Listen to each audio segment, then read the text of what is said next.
World Financial Group offers entrepreneurs from all backgrounds the opportunity to start their own business on a level playing field. Dr. Yana Woodhouse, receiving the WCM Wall Street Pioneer Award by the United Black Wall Street of America, Inc., is one of those entrepreneurs. I see WFG and TFA as a place where African Americans with an entrepreneurial mindset can flourish. And the bonus, we help families and serve the communities across the country. To learn more about us, go to worldfinancialgroup.com. We are the sons and daughters of the soul. We are resilient and forever forward-thinking. We ask for nothing else than the opportunity to live and to create the lives that we were meant to live. We want nothing but an equal chance at options and possibilities. The same possibilities and options to live out our potential as our fellow man. We want to be heard, understood, and expressive in our reality. We are the future. We are the creative. We are here.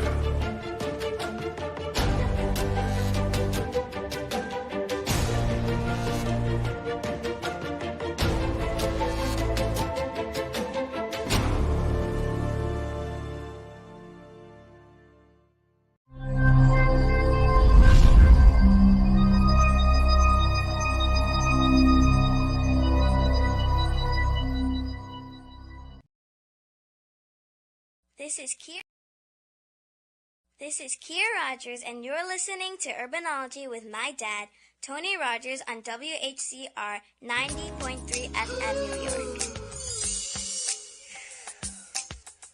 Hey, what's happening? What's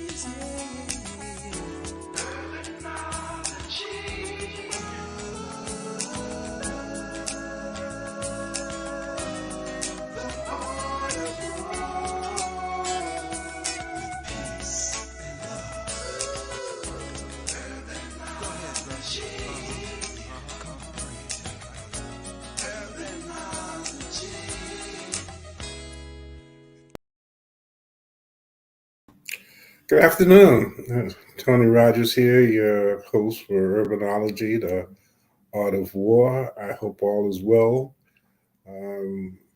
We're almost out of January. Black History Month is on its way. There's a lot of things going on there, so we should have some interesting shows. I don't know whether you saw our show last week where I interviewed Angelo Parker, who is the new director of the Tourism Authority in the northern region of Ghana. As we did with Senegal, we're probably really looking seriously, I should say, of doing a similar project with Ghana. So we'll be talking about that too, which is fitting for Black History Month based on the fact that we are Africans that were born in America, which is different from African Americans. That's another story.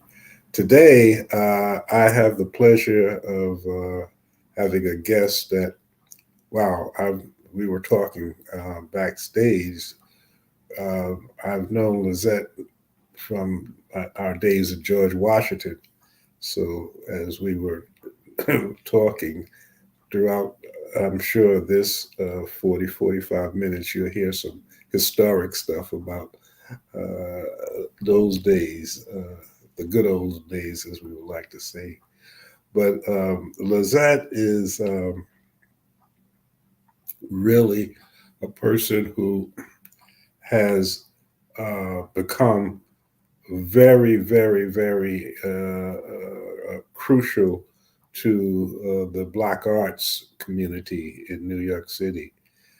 And she's had over 4 decades of organizing volunteer support for the Black theater, whether it's Woody King or whether it's Rosa Rivers or whether it's the Dwyer, all of those theatrical activities that you have seen for many years. You will see ladies uh, taking your name and doing a number of different types of things. Well, LaZette organized that some years ago when she saw the need for that type of help. So uh, that's basically our conversation. And there is an event coming up in the Dwyer. We'll talk a little bit about that. The it's the Harlem Arts Festival, but I understand it's not going to be in Harlem this year.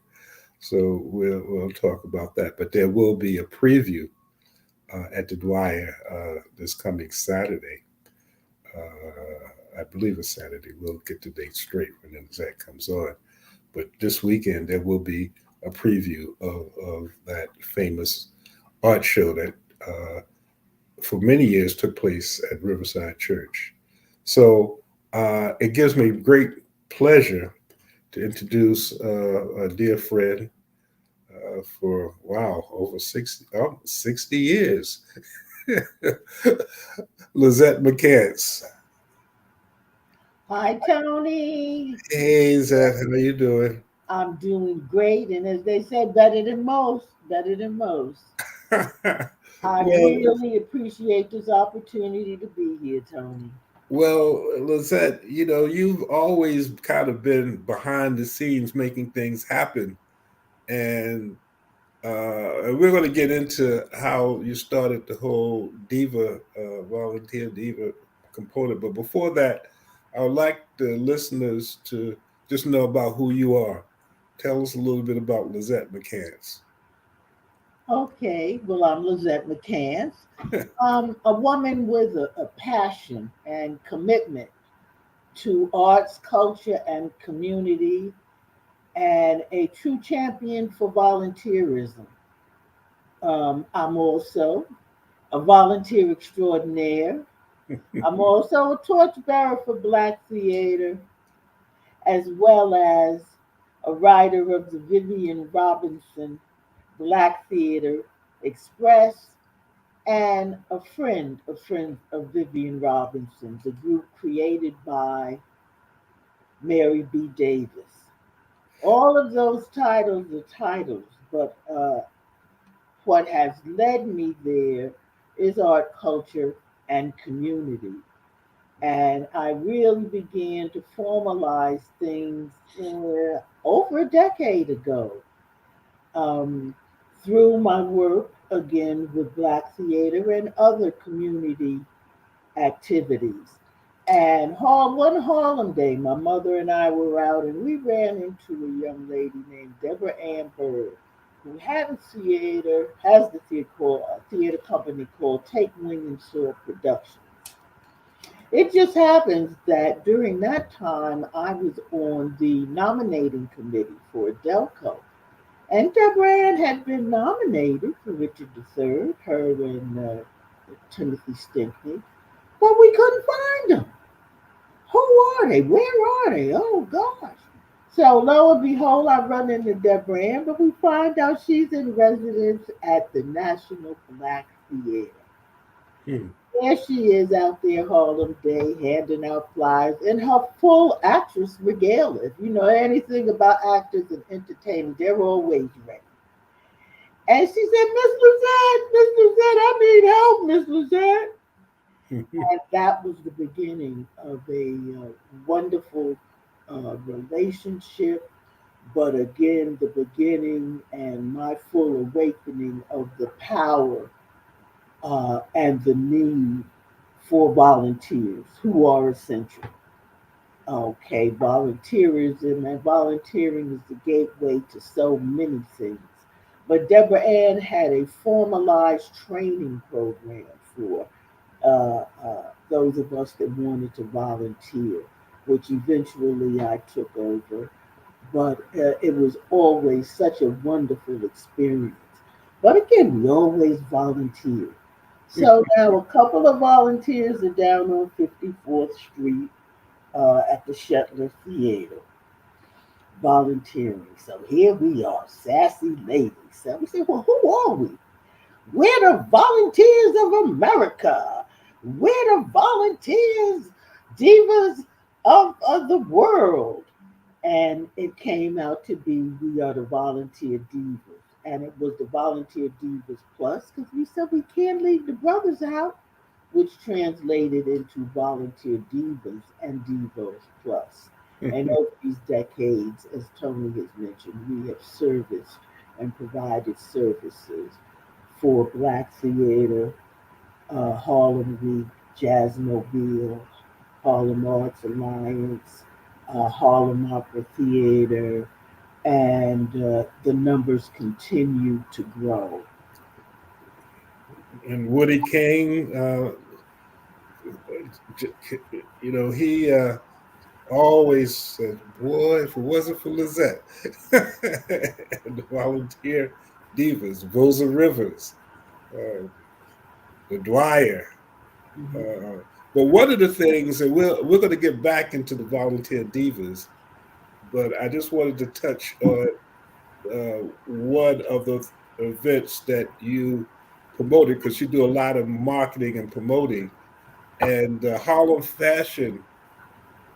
Arts Fashion is It's the Harlem Fine Arts Show. the Harlem Fine Arts Show, Uh, which uh, is not going to be at Riverside Church this year, but at least there's going to be some sort of preview of the event at the Dwyer, which you're marketing and promoting. Could you tell us a little? But you did do a lot of work when it was at the um, Riverside Church, and it was one of the a very large art collector. Artists came from around the world to I'm not some around the world, some was out of the country, but from it was a place where people could see all kinds of art from all over. Um, Tell us a little bit about what's going to happen on uh, this weekend, and also a little bit about the and where the Harlem Fine Arts Festival is going to be this year. well, it's such an interesting story with art and in these changing and challenging times. And Harlem Fine Arts Show is 15 years old, and I have worked with them for at least a decade. And it's very interesting that Kojo Ade and Valerie Kirk uh, introduced me to them as someone to provide volunteers, and that's what I had continued to do, and have become more involved again through community engagement and outreach through the arts. Now the show is downtown at the Glass House. Um, Art is growing. Art is global, as always. So the Fine Arts Show has moved downtown to, again, give more people a closer look, to be able to accommodate and entertain more art galleries, more art collectors, more art lovers, more art creators. And to this end, with the changes, this year there will be a kickoff, which will be this Thursday, January the 26th, at the Dwyer Cultural Center at 258 St. Nicholas Avenue. The kickoff event is to give people, or the public, really should say, uh, just a little glimpse of what they're going to see at the Glass House. It is a combination of new artists, established artists, and again, most of whom have some affiliation to Harlem. And that's what we, again, is the attraction. And working with the Harlem Arts Alliance and the Dwyer is always a joy. Artists are unrelenting in what they do. And when you look at their work and see the creativity and the messages in that work, it just really moves you and it grows you. The volunteer divas will be there. We are again part of the community engagement effort with Mr. Richard Pelzer. We're on his community engagement team, and we will be providing volunteer hospitality services on that particular day. Now, you mentioned a name, and there are some new viewers. And since we want to talk a little bit about history, you mentioned Vivian Robinson and Adolco. Let the listeners know what Adolco is and who Vivian Robinson was. Thank you so much. I stand on the shoulders of Vivian Robinson. I was introduced to Adelco, which Vivian Robinson founded in 1973. She was an avid Black theater researcher, theater goer, writer, arts and culture advocate, and even more. But her and a group of ladies had gone to Broadway to see River Niger and the Grammys. Is it the Grammys? The Tonys? Hmm? The Tonys The Tonys not acknowledge the work of the black actors. And the premier black actor that at was that time, right? was Douglas Turner Ward.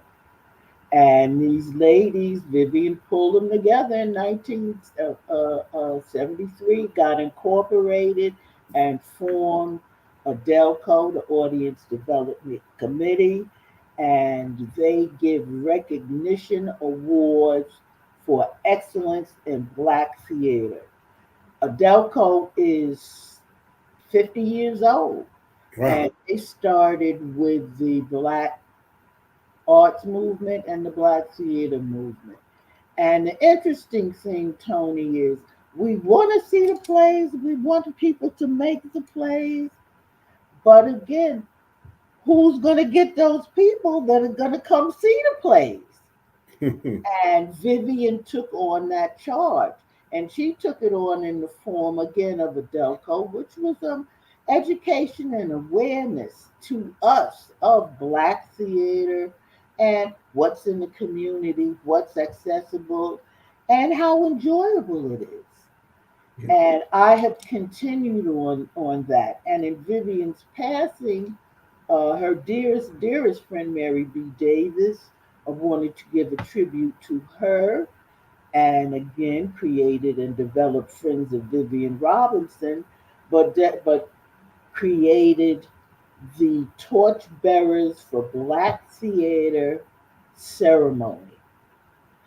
And Vivian was named Queen Mother Torchbearer in a tribute from in her obituary from Beth Turner, the publisher and editor of Black Mass magazine. And so, what we do, the Torchbearers for Black Theater in the ceremony, is we look at the people that receive the actors or theater professionals that received the Delco Awards between 1973 and 1995. That's the founding date of the Delco, as well as the date that Vivian had passed. And what happens is uh, people like my wonderful Woody King. Woody he identified a person, a young person, an energetic person, a creative person, a person with commitment to Black theater, and he passed the torch to that person. They do not get a reward. They do not get an award. They have to take a a commitment, an oath and commitment to Black theater. It just happens that Woody passed the torch to Jonathan McCurry of the National Black Theater. Hmm. So that kind of thing happens in a succession. Mary B. Davis passed the torch. Well, she pinned Voza on one of her last trips here in 2015. And what we have coming up, because one thing that I learned from Vivian, okay, you've been doing this for 10 years. Now what? So, what we're going to have this year is a Torchbearers Showcase, a decade of torchbearers for Black theater from 2013 to 2023. And that will highlight some of our torchbearers, our young torchbearers, that include choreographers like Lakai Worrell and various other individuals. Uh, it includes Brian Moreland, who's a Broadway producer, and Lilius White passed the torch to him. So we need to see and understand, and again pay attention to how Black theater is evolving. Uh, we weren't initially, and I can generalize like this, looking to mainstream, but it had to be has to be a natural progression if it's cultural and it's informative and it reflects on your race, color, or creed. Well, it's interesting. The Adulco Awards, uh, and with Vivian Robinson and Lois Alexander, as it relates to fashion.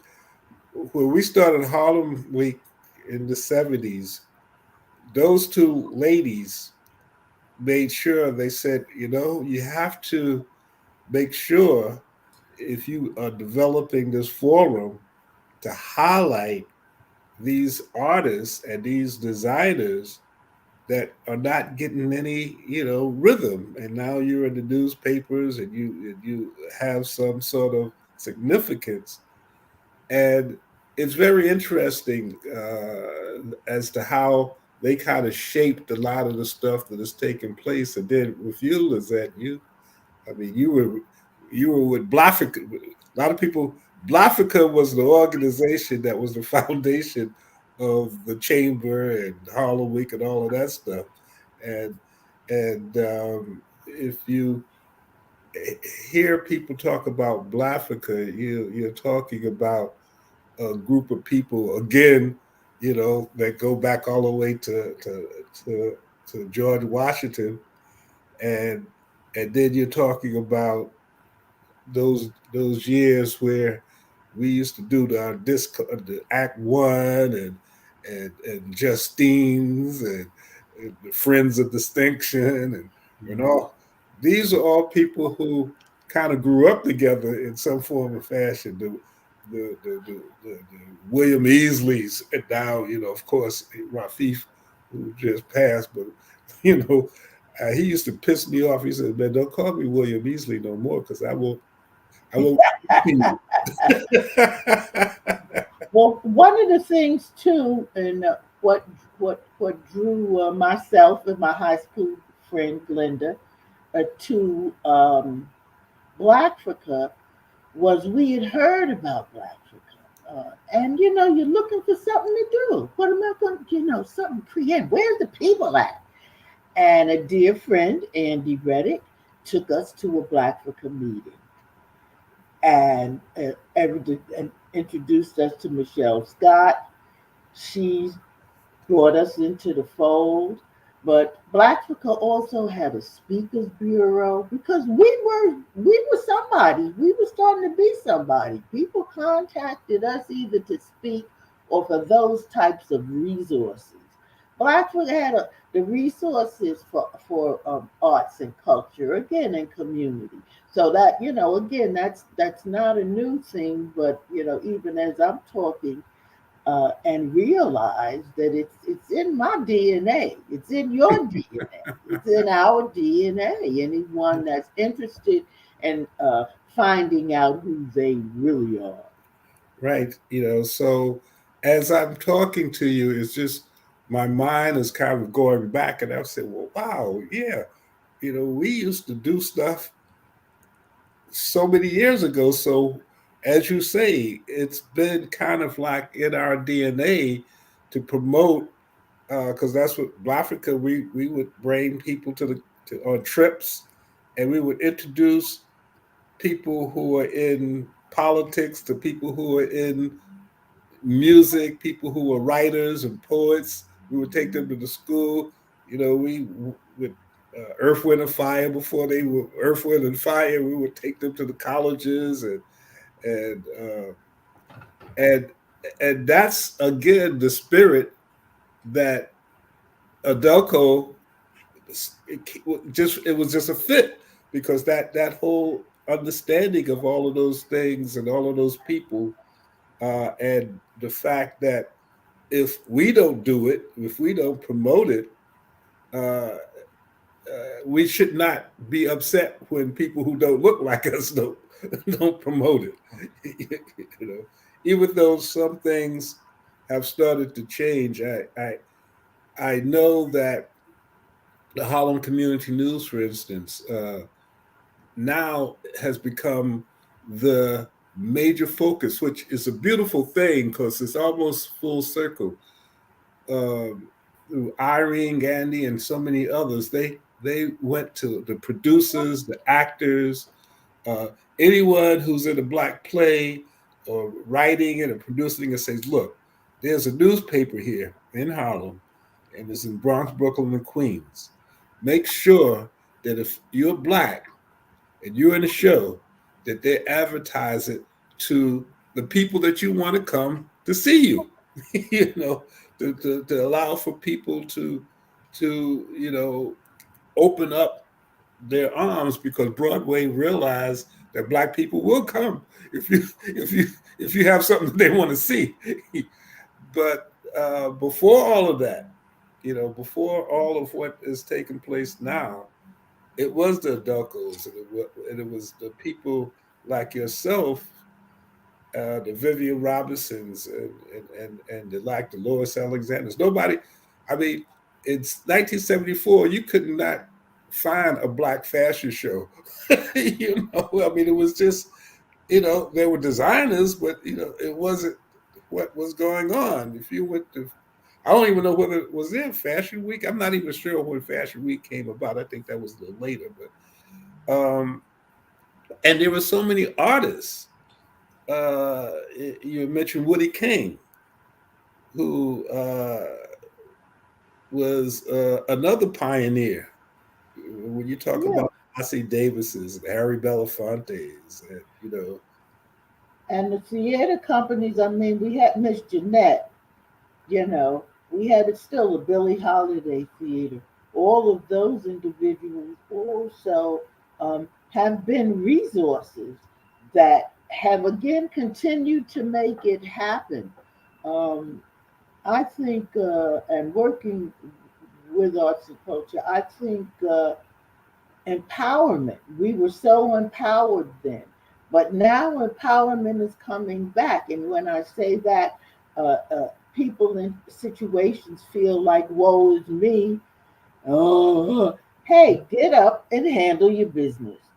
And and again, I know that's the hard message we always got, because you couldn't cry to your mama or daddy too many times about the same thing, because that meant you was making the same mistake. But again, you have the power to change.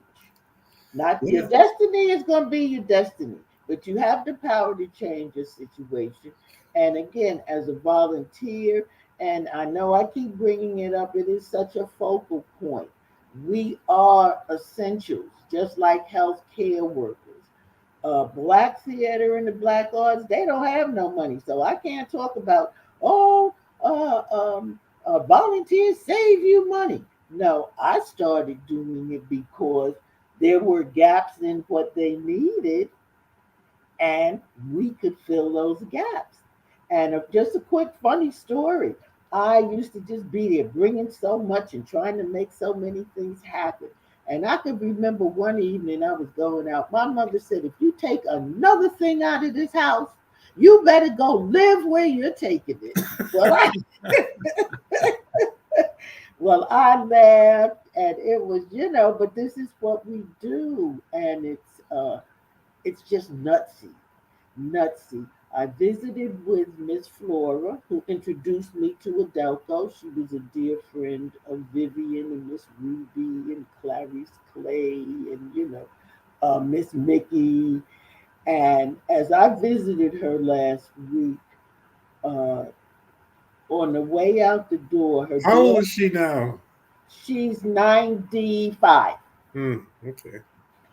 And her daughter had put a plaque on her door that says, uh, what is it? Stop me. Please don't let me volunteer again. So Miss Flora reminded me how we used to be out on the corner of 135th Street handing out flyers. She was a big Harlem Hospital volunteer. She was an activist. I know there was a time they wanted to do I hope some of this is right. The Scottsboro Boys as a minstrel show. She Hmm. was with a group that opposed that, and they never made that theater. I think it was Yeah, a that's a floor, horrible. you know. But again, these are the things that we need to be doing, and that we're heading toward. Really, because we have no options. Look at all of the young entrepreneurs now. LaZette, if tell us about how to first what qualifies a client that will allow for the divas to work with, and what's the process that one must go through? How do they reach you to discuss whether or not whatever they're doing is something that the volunteer divas would want to participate in? Okay, well, number one, since we're not incorporated, though we are a group, and I do things old school. All you need is for somebody to refer you. If you say to me, I got Mary Jones, she's interested, I'll say, well, give Mary Jones the email and tell her to be in touch, that you introduced her, and I will send her the link to fill out the forms and everything with the dress code, with it, and no, the 10 most asked questions. And there is no real you got to volunteer 10 times or you got to do this. Volunteering is not like that. The divas not only come out and be seen, they also help with social media. They do e-blasts. They spread the word in their churches and various other areas. And let's say um, I haven't seen you or heard from you, or you haven't volunteered for anything in 3 or 4 months, and something comes up that you're interested in, you're more than welcome to volunteer, but just realize you're coming to work. Because also, and again, the reality is, when you're doing entertainment kinds of things, some people do just want to do it to see the show or well, whatever, which is fine. I've done it because I haven't had the money to go to the show. So let me volunteer. But you better be working.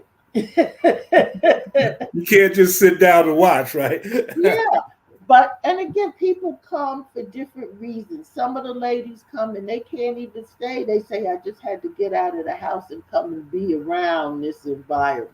Because also, I tell them, if you're not at your best, please don't come. If you're sick, why are you out here? I want a whole volunteer. I want you well. And again, it's a no pressure thing. We share information. We again, bring people on. We've been doing this for so long that we're bringing in our children and grandchildren. What type of groups do you volunteer for? Or what Okay, type of Jazzmobile, Harlem Opera Theater, Harlem Week. I wrote a bunch of them down because I knew I'd just be getting kind of crazy with this thing here. Dwyer, I know. The Dwyer and their various events. I volunteered with AJazz, and that's the group that does the Black Theater Movement, Hmm. that art exhibit. And again, just What as what about if there's because there's so many new things that are taking place. Uh, if there's something new coming, let's say, well, one, do you volunteer only in Harlem, or where, or are there geographic locations that you do or don't volunteer in? That's the first one. But the second one Mhm. is that if there's a certain type of a theatrical or an event that has to do with theater, whether it's in a play or at a college or something like that, and they need volunteers, how how do you how do they reach you, and how do you evaluate whether or not that's the type of thing that you want to have your volunteers work with? Okay, First is the geographic question. okay. The geographic question is we have worked in the tri-state area. Hmm. Okay, and at least throughout Brooklyn, the Bronx, Queens, and Manhattan.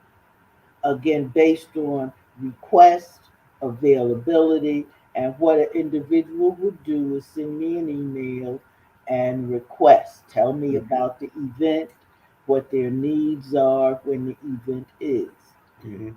And then I tell them, number one, we are not incorporated. There is not a fee for this, but we do expect a donation. Hmm. A donation is requested, but is not required to get our services because we are here to assist. But also, we list what we don't do. We do not handle money. We do not serve food. We do not do cleanup. Okay, we might be able to find somebody to help you do those things, but again, we have to take it to another level. Have you ever thought about incorporating the volunteer divas or making it a not for Yes, profit? yes, in the very beginning, but I never wanted to because I have a profit, a for-profit corporation, Hmm. and when you formalize, too much time for me goes into administration and accountability. I'm a volunteer. I want to be out there volunteer. You see me, I'm out there with the ladies. How am I going to tell you all to go somewhere? We used to sit in theaters that were ice cold in the winter with our hats and coats and gloves on, volunteering, and there'd be somebody at the play. Okay, I mean, we are volunteers of the highest order. It may even suppose, um, things get personal. Well, I don't like Tony. What is he writing me for something for? Well, that's not the thing. What is Tony doing? Get over how I feel or don't feel about Tony. Is he doing something that's making a contribution to arts, culture, and community? Well, again, it's it's been an interesting journey we've had. We were talking about my Buster Brown shoes at Woolworths, but not Woolworths, Bloomstein's. But when you were, what did you do before when you got out of school? What was your path? What tell us a little bit about. Administrate. My father always thought the greatest thing was to be a secretary. So Here we go again. Uh, Harlem Week, Harlem Day. And I used to work for Harlem Day. I was part of the staff, okay? And we were volunteers, but they also had the CETA program, CETI, and there was OIC on 135th Street, and we all were members of, of OIC, and that's how we got paid and took courses and yeah, the craziness that's how um, that particular piece started for me. And I played again various roles in the community, most of which have been volunteer. But on numerous occasions, I've had an opportunity to work with. Remember the Upper Harlem Chamber of Commerce before the Greater The Uptown Chamber. Uptown Chamber of Commerce. Yeah, that became the Greater Harlem. But again, I was blessed enough to get nice contracts from them when I started my business. To be able to start doing what I'm doing, and as the young people say now, I do believe I'm a brand. And I say that because part of what we do, and I meet so many people that know my name and face. They say, "Oh, we're Facebook friends," and it's like, "Oh, glad to meet you." But I have 5,000 Facebook friends, okay, on my page. Torchbearers for Black Theater has over 1,500 members in Facebook. Volunteer Divas has more than 500 members on Facebook. Our mailing list and my community group list is a basic list of maybe 700. And people want we want 25,000 and all of this. You can bet your bottom dollar. When I put a call out, people respond. Just like I did. Well, LaZette, that's something that I guess experience and how you've handled yourself as relates to doing what you do, that when people see the things that you put out there, first of all, they know that if you put it out there, it's been invented. you know, you know, it's been looked at, and if LaZette puts it out there, you can kind of bank on it. It's okay, But where do you see, 23 and beyond? I mean, what's the future looking like? I am bubbling over. There's just so much to do. And I've collected so much. But a couple of things that I'm going to do. I'm just announcing this, that I'm going to be trying to get with Marvin Sin and do an anthology of his work. Okay, say that again. Say that again. I'm going to be getting with Marvin Sin to do an anthology of his work. I have known Marvin since 1975 through the Collective Black Artists Jazz Ensemble. Mm-hmm. And he used to come through there because I had a organization, and I rented the Collective Black Artists Jazz Ensemble space. And Kobe Narita from the Universal Jazz Coalition was their executive director. And Marvin used to walk in there with these bags and these different things. And this is when he sculpted on the leather. I have his very first briefcase. I have things that Marvin has done that people don't even know, and that are classic.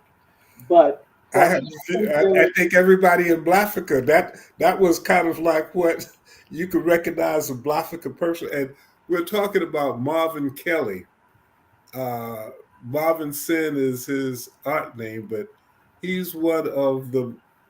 I mean, when we talk about leather work, you could. He's one of those, like how you can understand a Picasso, or you could tell a M. Sin bag by looking at it.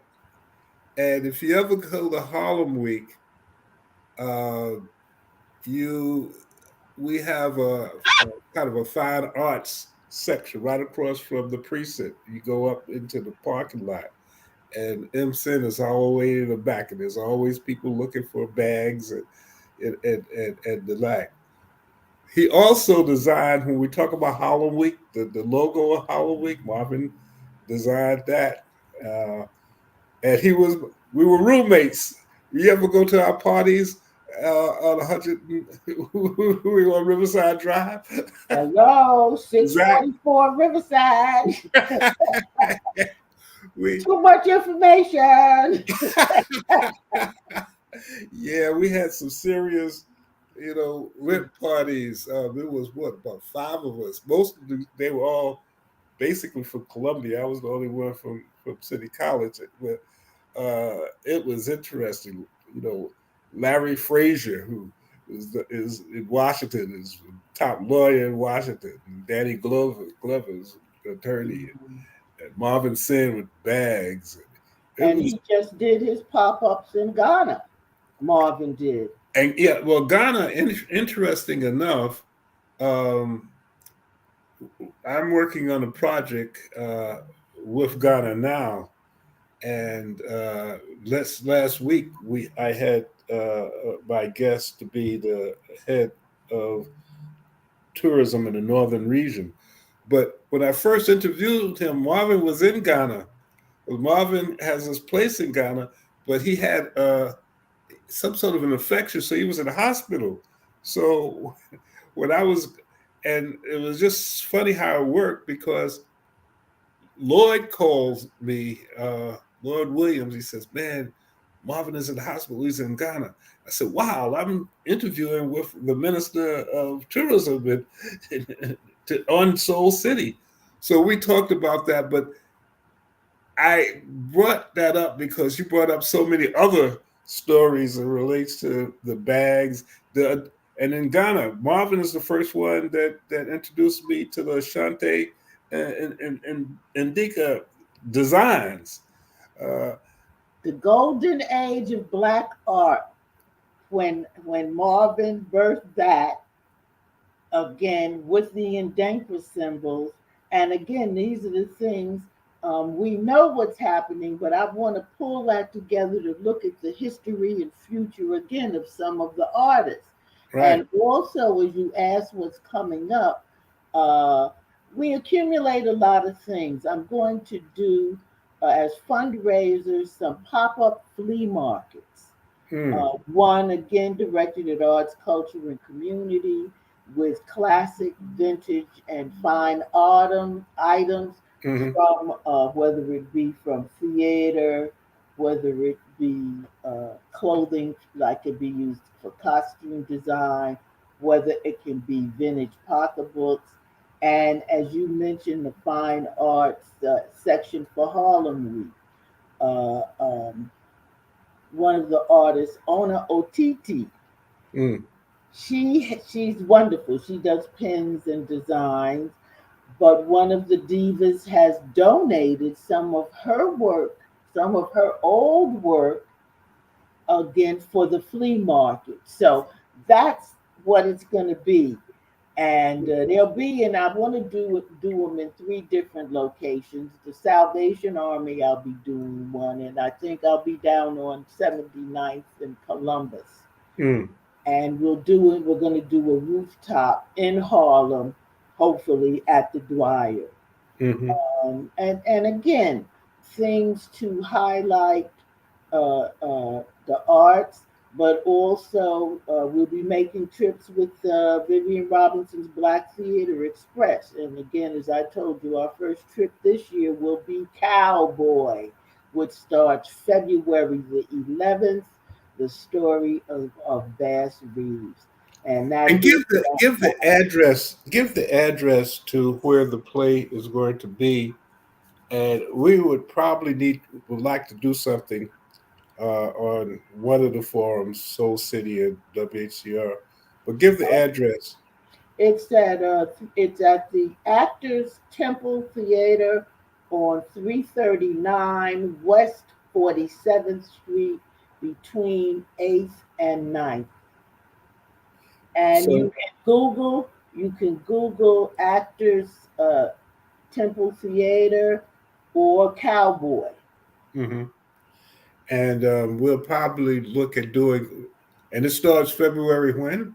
February the 11th. I'll send you, I was just getting the okay for the information that I'm going to be sending out. So by the end of the week, I'll have all a complete information for you. And I like to do an interview so you can connect me to um, whoever they're marketing. Yes, that will be one of my torchbearers, Reginald Wilson, who Okay, plays Sugar Ray.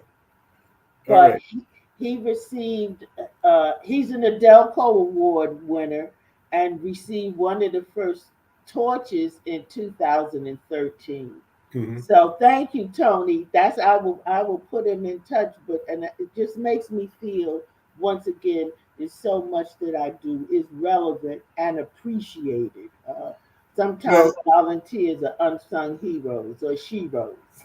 well, again, as I said before, many people uh, don't always understand that it takes a lot to make something happen right. And you're true. The volunteers, they're not on the stage. They're not, getting all of the handshakes and pats on the back as they should.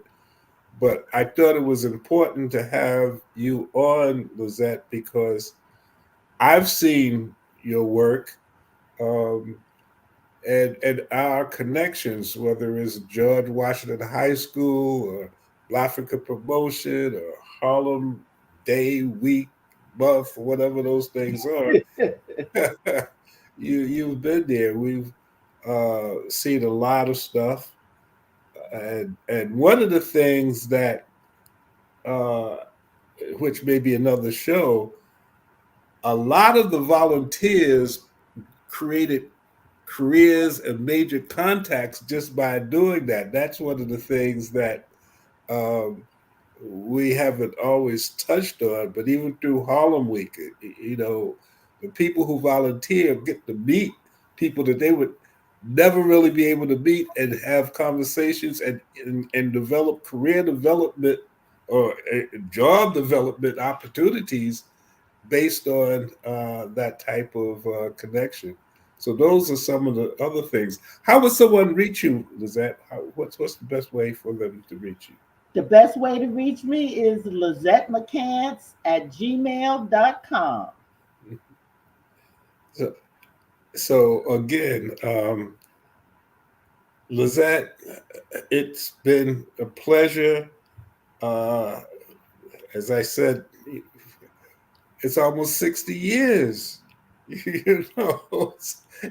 it's good to be able to have people that you can have conversations about, like Buster Brown shoes and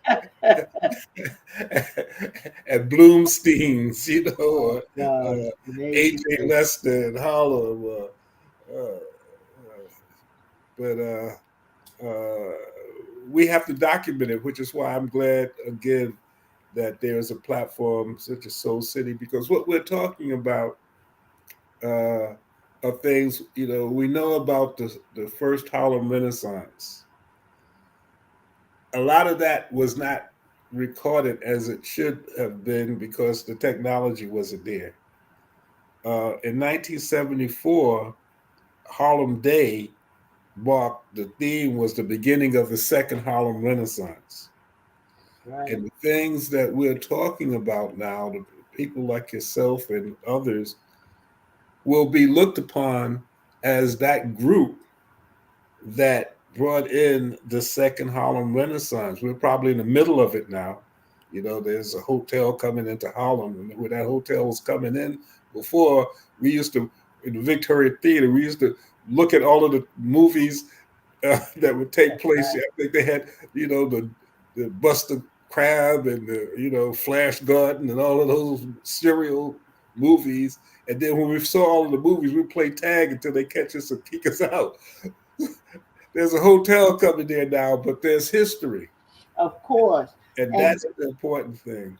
And Tony, the formal name for my group is Volunteer Divas and Devos Plus, Volunteers for Arts, Culture, and Community.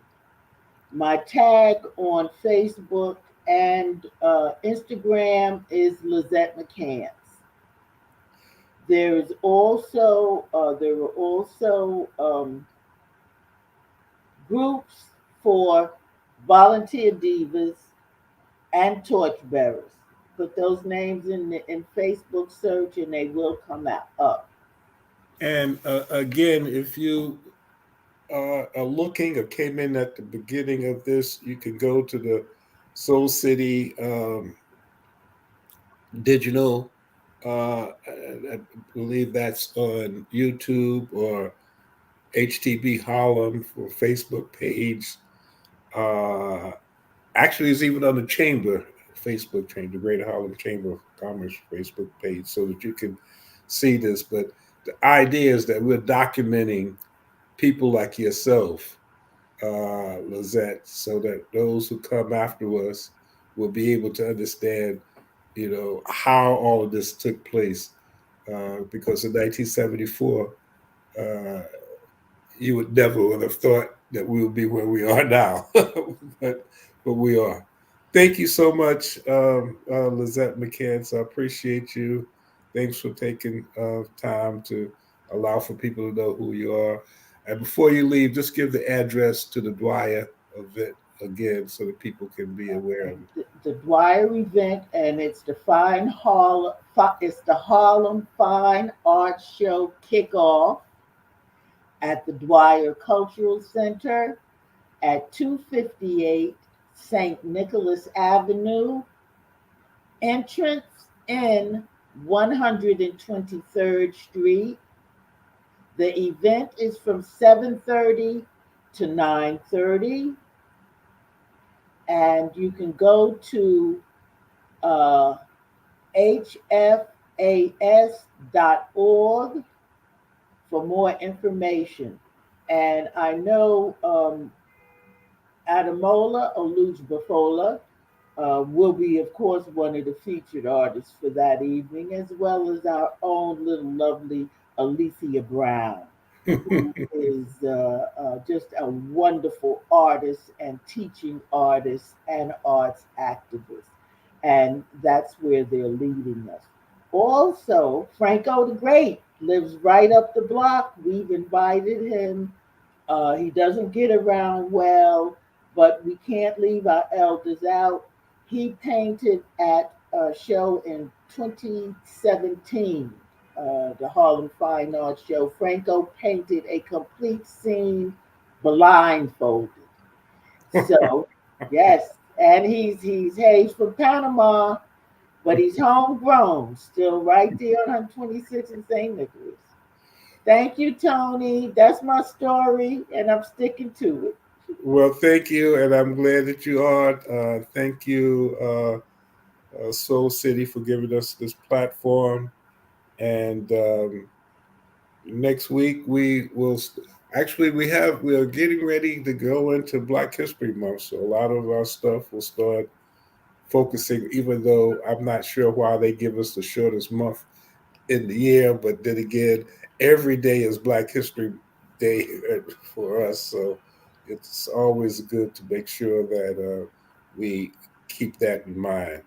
But thank you, and that's our show for today. I appreciate you, LaZette. Thanks for coming in, and hopefully, God willing, we'll be back same time, same channel next week. This is Tony Rogers, your host for Urbanology, the Art of War thing. Have a good day, Enjoy yourself. I believe that there may be some snow tomorrow, so take care of yourself. Thank you. Thank you. Bye Take bye. Bye. This is Kia Rogers, and you're listening to Urbanology with my dad, Tony Rogers, on WHCR 90.3 FM New York.